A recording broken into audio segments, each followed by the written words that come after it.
My sister uninvited me to her 18th b-day because she doesn't consider me family, but my parents said I was overreacting. So I canceled the catering and refused to sponsor her college, then counted the missed calls. My name is Nancy, and I'm 27 now. I've got a good job, my own place, and enough money to live comfortably. But getting here? That's a story filled with more twists and turns than I ever imagined. It all started when I was 15.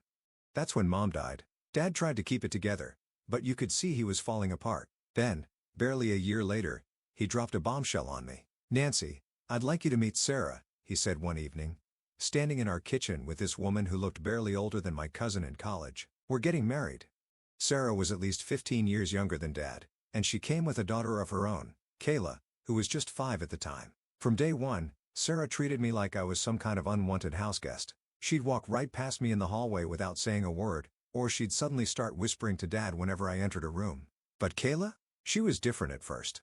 This tiny ball of energy would come bouncing into my room at all hours. "Nancy, can we watch SpongeBob?" she'd ask, already climbing onto my bed with her stuffed penguin tucked under her arm. I loved those moments. Having a little sister was something I'd always wanted, and for a while, it felt like maybe something good could come from this whole situation. But it didn't last. The change started slowly. First, Kayla stopped coming to my room after school. Then she'd make excuses when I asked if she wanted to watch TV together. One day, I overheard Sarah talking to Kayla in the kitchen.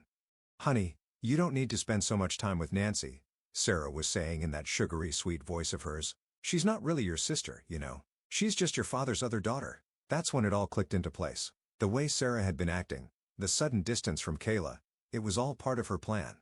She didn't want Kayla seeing me as a sister, and she was succeeding. After that, I stopped trying. What was the point? Every time Kayla looked through me at dinner, or turned away when I passed her in the hall, it just hurt more.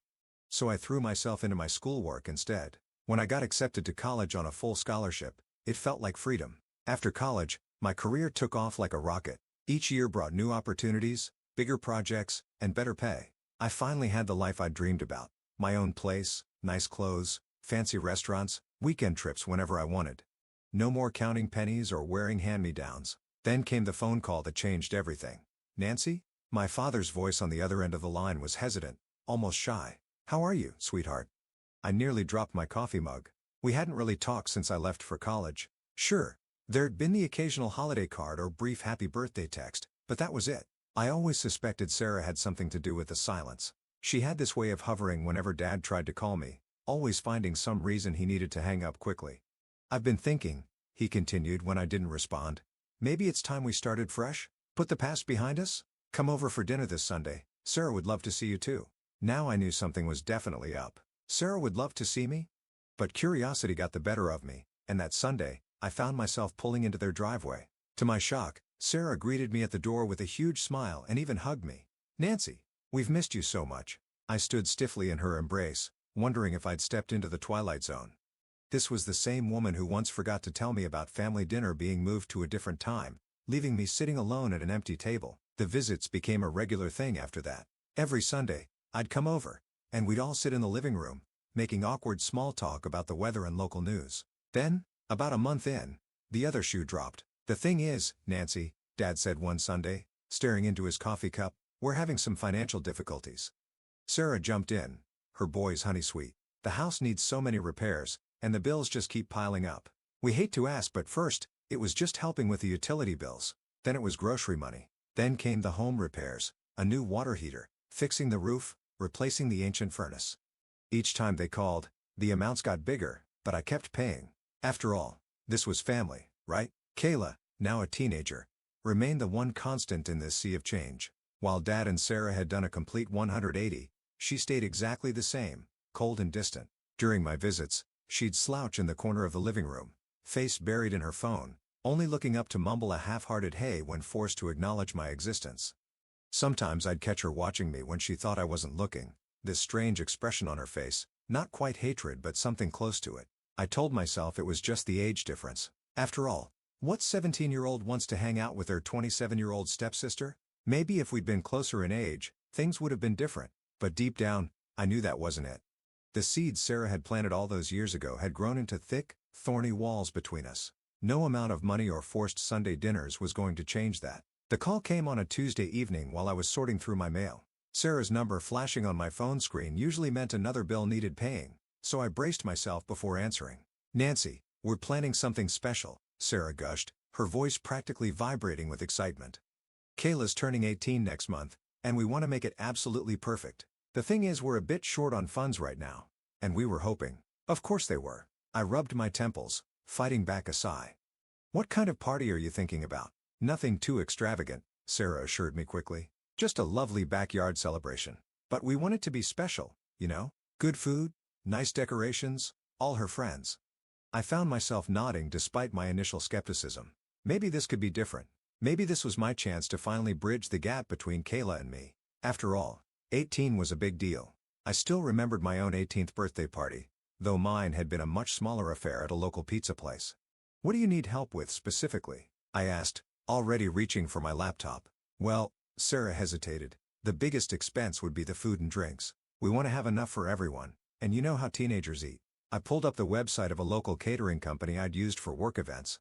I could handle the catering I offered. They do great work, appetizers, main courses, drinks, and they make amazing cakes. I spent the next hour discussing menu options with them, trying to picture Kayla's face when she saw the spread. Would this finally be the thing that thawed the ice between us? I even found myself getting excited about the party planning. Then, a few days later, Dad called again. "Nancy, honey, there's something else we need to discuss," he said, his voice serious. "It's about Kayla's future." I settled into my favorite armchair, sensing this wouldn't be a quick conversation. "What about it?" "Well, she'll be graduating high school soon, and she wants to go to college." He paused. "You know how important education is, and as her sister," I knew where this was heading before he even finished the sentence. But surprisingly, I didn't feel the usual irritation that came with their requests for money. Instead, I found myself actually considering it. "How much would tuition be?" I asked. "Well, we were looking at State University." Dad started listing figures, but my mind was already racing ahead. That night, after Dad's call, I sat on my balcony with a glass of wine, thinking it through. The State University was a decent school with reasonable tuition rates. I could afford it without too much strain on my finances. And maybe, just maybe, this could be the gesture that finally made Kayla see me as family. I made my decision right there. I'd announce it at her birthday party. My gift would be paying for her college education. I spent the next few days finalizing arrangements with the caterers, picking out the perfect cake design, and drafting what I'd say when I made my announcement. 2 days before the party, my phone rang while I was reviewing the final catering order. Kayla's name flashed on the screen, and my heart actually jumped. She'd never called me before. "Hey, Kayla, I was just finalizing some party details." "Yeah, about that," she cut me off, her voice cool and businesslike. "I'm going through the guest list right now. Mom and Dad invited way too many people, so I'm making some cuts. I'm cutting you from the list too." The words hit me like a slap in the face. I actually pulled the phone away and stared at it for a moment. Sure, I'd misheard. "I what?" "Kayla, I don't understand. I'm your sister." She laughed, and the sound was like ice crackling. "No, you're not. That's kind of the point. This party is for blood relatives and close friends only. You're neither. I never loved you like that. You were just there. Some random girl living in our house." I gripped the edge of the counter, my knuckles turning white. The room seemed to be spinning slightly. "By the way," she said, and I could hear the smirk in her voice, "if you already got me a gift or whatever, you can just have it sent over. You know, by courier or something." The line went dead before I could respond. I sat there for what felt like hours, staring at nothing, my phone clutched in my trembling hand. Then I did something I hadn't done in years. I called my father in tears. "Dad," my voice cracked. "Did you know about this? Did you know Kayla was uninviting me from her party?" "Oh, honey." He sighed, like I was still a child complaining about a skinned knee. "Don't take it so personally. You know how teenagers are. You're older and wiser than she is, Nancy. Family helps family." "Family?" My voice rose. "Kayla just explicitly said I'm not family." Suddenly, Sarah's voice cut in, sharp and clear. "Now you listen here, Nancy. You're successful. You're rich. It's your duty to help us. We're your family whether Kayla wants you at her party or not." I opened my mouth to respond, but the line went dead. Sarah had hung up on me. I sat in my kitchen, surrounded by party plans and catering menus, feeling like the biggest fool in the world. All this time of writing checks, of trying to buy my way into their hearts, and this was what they really thought of me. Just an ATM with legs. A convenient source of cash who didn't even deserve an invitation to the party she was funding. The laptop screen dimmed, then went dark, but I kept sitting there, watching my reflection in the black glass. Behind me, I could see the cork board where I'd pinned the acceptance letter from State University, the one I'd planned to show Kayla when I announced I'd pay for her education. I pulled up the catering company's number, then hesitated. The rational part of my brain reminded me that canceling now would be throwing money away. They'd already purchased all the food and started preparations. But then another thought struck me, and I found myself smiling for the first time in hours. "Hello. This is Nancy Mitchell," I said when they answered. "I'm calling about the party order for this Saturday. I need to change the delivery address, and I'd like to donate the entire order to the Hope Harbor shelter downtown." There was a pause on the other end. "The homeless shelter?" "Yes," I confirmed, pulling up their address on my phone. "Just deliver everything as planned, just to the new address. The full order, all the appetizers, main courses, desserts, and especially that 3-tier cake. Don't change a thing." After hanging up, I felt lighter somehow. The knot of anxiety in my chest had loosened, replaced by a calm certainty. I didn't even feel guilty. After all, wasn't this exactly what Kayla wanted? No connection to her non-sister at her precious party? I slept better that night than I had in weeks. The morning of Kayla's birthday dawned bright and clear. I was enjoying my second cup of coffee when my phone exploded with Sarah's ringtone. "Where's the catering?" she shrieked without preamble. "They were supposed to be here an hour ago." "If this is your idea of a joke, oh, the catering?" I kept my voice light, casual. "Don't bother waiting. Everything's been delivered to Hope Harbor Shelter. I'm sure they're enjoying it right now." The silence on the other end was deafening. "You what?" Sarah's voice had dropped to a dangerous whisper. "Well, since I'm not family enough to attend the party," I said, stirring my coffee, "I figured I shouldn't impose my gift either. Kayla made it very clear she only wants close relatives and friends involved. And as her father so wisely pointed out, I need to respect her wishes." "You spiteful little," Sarah's voice rose to a screech. "You've ruined everything. The guests will be here in 2 hours." In the background, I could hear Kayla's voice rising in panic. "Mom, what's happening? Where's the food?" "Maybe you can order pizza," I suggested cheerfully. "That's what non-family members would do, right?" Kayla's sobs were getting louder in the background, punctuated by what sounded like stomping feet and slamming doors.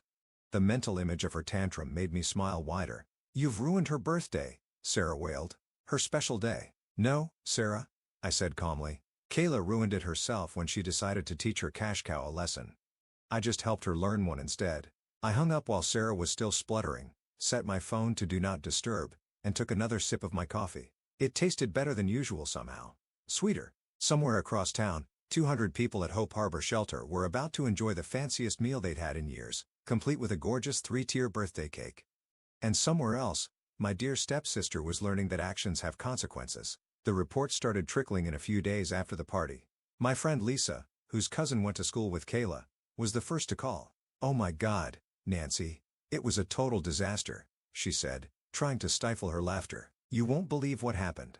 When none of the catering showed up, Sarah ran to the supermarket in a panic. She bought a bunch of sandwich stuff and started slapping them together in the kitchen. But she didn't get nearly enough. Half the guests didn't even get food. I took a sip of wine, picturing Sarah's perfectly manicured hands frantically making sandwiches. "What about the cake?" "Even better," Lisa snorted. "She sent your dad to Danny's diner for whatever desserts they had left. He came back with a box of day-old donuts and some sad-looking apple pies. People were standing around the backyard holding paper plates with half a sandwich and a stale donut, trying to figure out what was going on. And Kayla, complete meltdown, I mean nuclear. She was screaming, crying, throwing her gifts around the yard. Someone got hit in the shoulder with a Bath and Body Works gift set. The look on your stepmother's face when those lotions went flying." Lisa dissolved into giggles. I was still smiling about it when Dad called a few hours later. His voice had that forced calm quality that meant he was trying very hard to sound reasonable. "Nancy, honey, we need to talk about what happened. What you did, it really hurt your sister. But I understand why you did it, and I forgive you." I almost laughed out loud. "You forgive me?" "Yes," he said magnanimously. "It's water under the bridge now. But we need to discuss something more important, Kayla's college education." And there it was, the real reason for this call. "Actually, Dad, there's nothing to discuss. I won't be paying for Kayla's education." There was a moment of stunned silence before he exploded. "What do you mean you won't pay? You promised. You can't do this to your sister." "My sister?" Now I did laugh. "The same sister who explicitly told me I'm not family? The one who uninvited me from her party because I'm not a real relative? That was different. She was just being emotional. Family helps family. Nancy, you know that." "That's exactly my point, Dad. Kayla made it crystal clear that I'm not family. I'm just the walking ATM you all come to when you need money." "Well, Guess what? The ATM is closed. You're being ridiculous, he shouted. After everything we've done for you. Everything you've done for me? I cut in. My boy sharp. What exactly have you done except take my money and treat me like an outsider? No, Dad, I'm done. No more checks, no more bills, no more repairs, and definitely no college tuition. You and Sarah can figure out how to pay for Kayla's education yourselves. Goodbye, Dad. The expensive frame containing my planned college fund announcement for Kayla still sat on my desk. I picked it up, looked at it one last time, then dropped it in the trash. The campaign started about 3 days after my conversation with Dad. First came the calls from Aunt Rachel, then Uncle Mike, followed by cousins I hadn't spoken to in years. My phone buzzed constantly with messages and voicemails, all saying variations of the same thing. Nancy, you can't do this to your sister. Family has to stick together. Think about Kayla's future. Apparently, Dad and Sarah had been busy spreading their version of events to anyone who would listen. Poor Kayla, denied an education by her cruel stepsister who refused to share her wealth. They left out the part about uninviting me from the party or declaring I wasn't family. I stopped answering calls from numbers I didn't recognize. When family members did get through, I'd simply hang up as soon as they mentioned Kayla or college. After a few days, I just turned my phone off completely. But they weren't done yet. One morning, I opened my apartment door to find Sarah and Kayla standing there. Sarah had her finger poised over the doorbell, ready to keep pressing it until I answered. I shut the door in their faces. They came back the next day, and the next. Sometimes together, sometimes separately. I started using the back entrance to my building and asked the doorman not to let them up. Then, about a week after everything went down, a text from Kayla popped up on my phone. Nancy, we need to talk. I know I overreacted about the party. It was stupid to take everything so seriously. The guest list thing was just a joke. Can't we just forget about it and move on? Please? I stared at the message for a long time, letting out a short laugh. Now it was a joke? Now that she'd realized there were consequences to her actions, suddenly everything was just a silly misunderstanding? You're right, I texted back. It was a joke. And I thought it was hilarious. Especially the part where I sent all the food to the homeless shelter. Wasn't that funny? I really appreciated your sense of humor, so I decided to match it with my own. She didn't reply for several minutes. When she did, her message was just one word, please? That's when it hit me. Dad and Sarah hadn't told her. They hadn't mentioned that I'd paid for the catering, or that I'd been planning to cover her college tuition.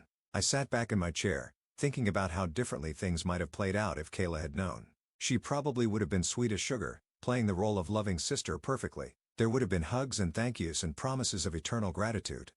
The party would have gone perfectly. I would have made my big announcement about college, and everything would have seemed wonderful on the surface. But it would have all been fake. Just another performance in the ongoing show of let's pretend we're a happy family as long as Nancy keeps writing checks. In a weird way, I owed Kayla a thank you. Her moment of honest cruelty had ripped away the facade I'd been desperately trying to maintain for years. She'd shown me exactly what I was to them. Not family, not even a friend. Just a convenient source of cash. I blocked her number without replying again. These days, my bank account is healthier than ever, and my stress levels are significantly lower. No more unexpected calls about broken appliances or overdue bills. No more guilty manipulation about family obligations. No more pretending. 6 months after the party fiasco, I heard the latest drama unfolding at my old house through Lisa, who still kept in touch with the neighbors. It turned out that Kayla confronted our parents about using their savings for her education. She was confident they had money set aside. After all, they'd been talking about her college plans for years. That's when they had to confess the truth.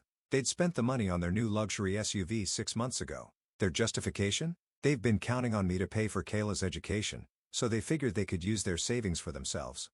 The fallout was exactly what you'd expect from someone who'd been raised to believe the world revolved around her. According to the neighbors, Kayla's reaction could be heard from 3 houses down. First came the demands for them to take out loans to cover her tuition. When they admitted their credit wasn't good enough, she insisted they sell the car. Sarah, of course, refused, claiming she needed the luxury vehicle for her real estate business. Now Kayla staging what she calls a protest, refusing to get a job or move out until they figure out how to pay for her college. She spends her days holed up in her room, emerging only to start another argument about how they've ruined her future. The neighbors say the fighting never seems to stop, with Kayla bringing up the car at every opportunity and her parents becoming increasingly desperate to justify their choice. The irony isn't lost on me. After years of Sarah and Dad hitting me up for emergency expenses and household repairs, it turns out they've been saving up for a luxury purchase all along. And now Sarah's apparently complaining to anyone who'll listen about Kayla's ingratitude, seemingly oblivious to the parallel with how they'd treated me all these years. Those who know the situation better than I do give it another month before my parents cave and sell the car. Kayla learned manipulation from the best, after all. She watched her mother wear me down for years with guilt trips and emotional manipulation. Now she's simply applying those same tactics to her parents. I have no doubt she'll eventually succeed. The car will be sold. She'll get her tuition money, and the cycle of manipulation